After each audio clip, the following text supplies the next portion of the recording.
Assalamualaikum warahmatullahi wabarakatuh. Waalaikumsalam warahmatullahi wabarakatuh. Perkenalkan, nama saya Muhammad Abdi Ramadan. Saya mahasiswa Universitas Islam Negeri Sibar Syekh Nurjati Cirebon, jurusan Komunikasi Penyiaran Islam, semester 2. Kali ini saya berada di Pondok Pesantren An-Nadwa, lebih tepatnya lagi di Buntat Pesantren Cirebon. Saya akan mewawancarai salah satu pengurus dari Pondok Pesantren An-Nadwa ini, yaitu Ustadz Afif Burhan Hanafi. Assalamualaikum Pak Ustadz. Waalaikumsalam warahmatullahi wabarakatuh. Gimana kabarnya Pak Ustadz? Alhamdulillah baik. Jadi saya enaknya manggil Pak Ustadz atau Kang? Mas mungkin biar lebih akrab manggil Mas aja. Mas. Ya, baik Mas. Jadi mondok di pesantren An-Nadwa ini udah berapa tahun Mas? Untuk sampai sekarang mungkin sudah berjalan sekitar 8 tahunan. Cukup lama ya? Alhamdulillah masih bisa bertahan. Nah, jadi gini Mas, saya itu akan bertanya tentang metode pembelajaran yang ada di Pondok Pesantren An-Nadwa ini. Jadi bagaimana sih Mas metode pembelajaran di sini? Kalau metode pembelajaran di Pondok Pesantren An-Nadwa itu sebenarnya yang difokuskan itu pada satu tingkatan ilmu atau satu ilmu, itu ilmu alat atau ilmu nahwu sharafnya. Oh. Iya. Adapun nanti yang lain-lainnya itu menyusul sebagai mungkin bekal aja lah, untuk biar kita nggak kosong-kosong amat. Dan di pondok ini itu nanti ada beberapa tingkatan dirosa atau beberapa tingkatan tingkatan ngaji untuk anak-anak santri, dari yang paling rendah sampai yang paling tinggi. Nah, yang paling rendah itu apa Mas?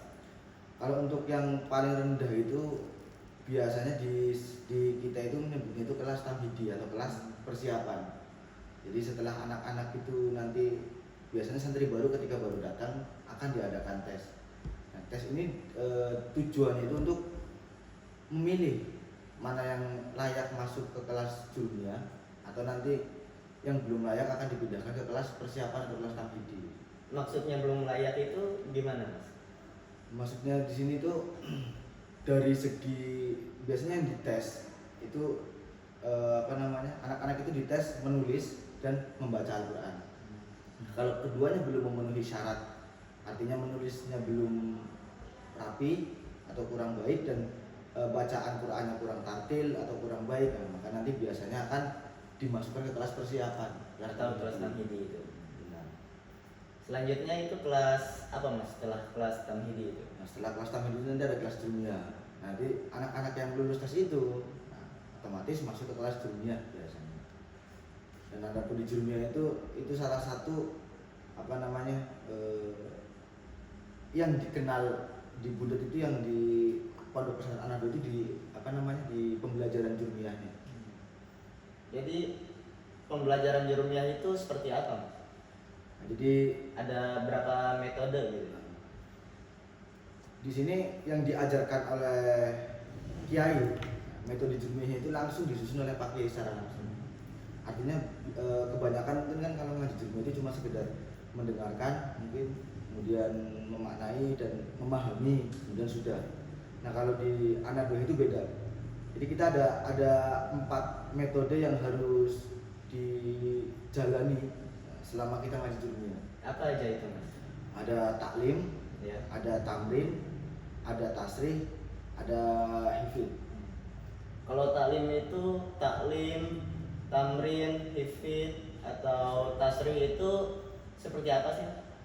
Kalau yang pertama itu, metode yang pertama itu adalah taklim. Nah, taklim itu bagaimana seorang guru itu menjelaskan kepada muridnya mengenai pembahasan yang akan dibahas. Contoh dalam kitab Jurumiyah itu ada bab kalam. Nah, guru itu menjelaskan tentang bab kalam. Apa itu bab kalam? Bab kalam adalah ini dan lain-lain. Nah, setelah itu setelah menjelaskan tentang bab kalam itu, kemudian ada interaksi antara guru dan murid, itu memberikan pertanyaan sekiranya ada beberapa persoalan yang belum dipahami mengenai bab kalam. Nah, Setelah tamrin itu nanti ada setelah taklim. oh iya setelah taklim ada tasri. Tasri itu nanti gimana anak itu menulis kembali apa yang kemarin menulis dan menjelaskan kembali apa yang kemarin sudah dijelaskan oleh guru. Jadi setelah dijelaskan kepada muridnya, guru menjelaskan kepada muridnya, si murid itu nulis di papan tulis gitu. Nah iya benar. Jadi nanti anak-anak itu disuruh menulis kembali di papan tanpa melihat kitab. Jadi otomatis harus dibaca dan juga menerangkan kembali penjelasan apa yang kemarin sudah dijelaskan oleh gurunya. Jadi otomatis setiap anak itu harus memahami penjelasan atau pelajaran yang kemarin sudah dijelaskan oleh gurunya. Seperti itu. Dan mungkin itu sebagai bentuk pelajaran pembelajaran, maksudnya kayak biar anak itu percaya diri ketika di depan. Secara tidak langsung ya belajar mengajar juga. Bahasa kerennya mah presentasi gitu. Nah, presentasi lah kalau kata anak-anak kuliahan gitu. Selanjutnya itu setelah tasrih itu apa? Nah, jadi setelah tasrih itu ada ada apa namanya muhafadzah atau hifid. Jadi kalau hifid itu bisa di kitab jurmiyah itu kan ada matan. Misal contoh ya saya bacakan satu. Misal babul kalam al kalamu utawi kang arane kalam dua ya kalam itu alaful lafat ila akhir sampai akhir. Nah, nanti anak-anak itu disuruh baca matannya beserta makna Jawanya.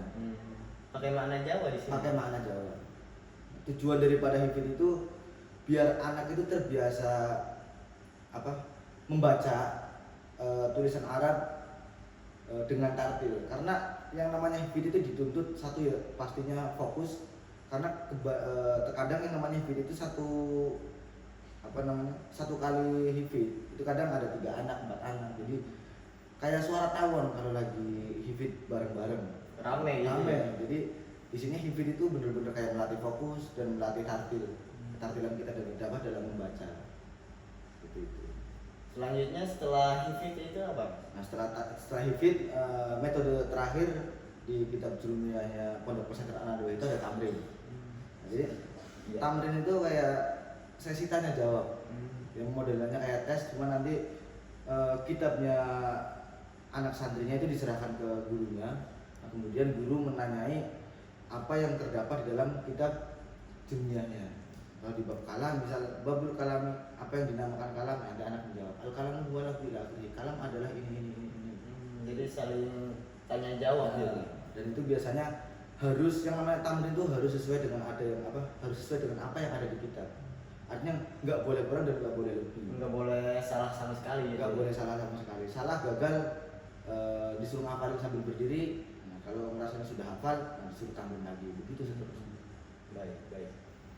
Nah, itu metode yang ada di kitab jurmiyah Pondok Pesantren ini. Setelah kitab jurmiyah itu apa, Mas? Setelah jurmiyah itu apa, Mas? Jadi setelah anak-anak khatam jurmiyah, jadi nanti tingkatan kelas 2 selanjutnya ada kelas imriti.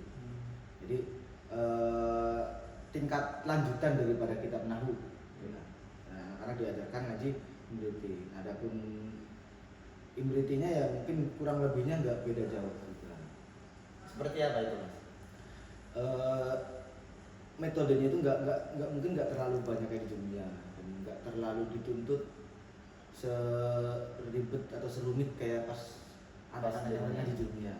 Karena imriti itu karena tingkat lanjutannya, jadi mungkin kalau anak-anak sudah menguasai jurmiyah atau sudah memahami isi dalam kitab jurmiyah ketika ngaji imriti itu mungkin bakal lebih mudah.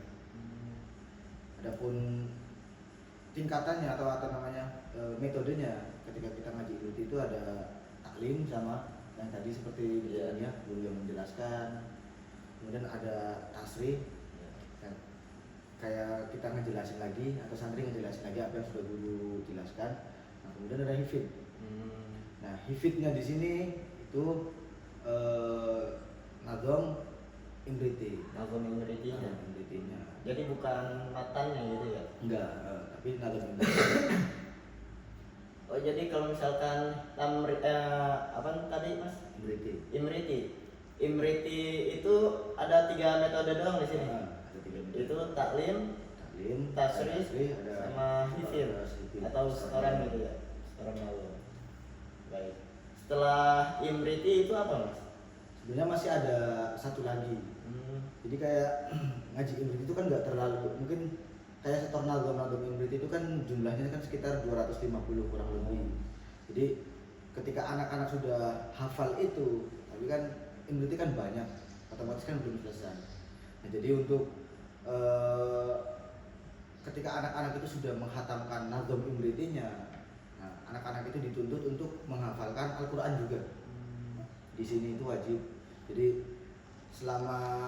selagi nazomnya sudah selesai, yang paling diwajibkan itu juz 30.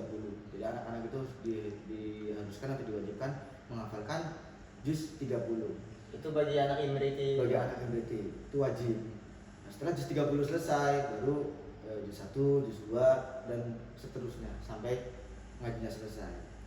Minimal itu kalau Pak Kiai selalu bilang, dan anak-anak itu menghafal itu minimal ya 4 juz, 3 juz.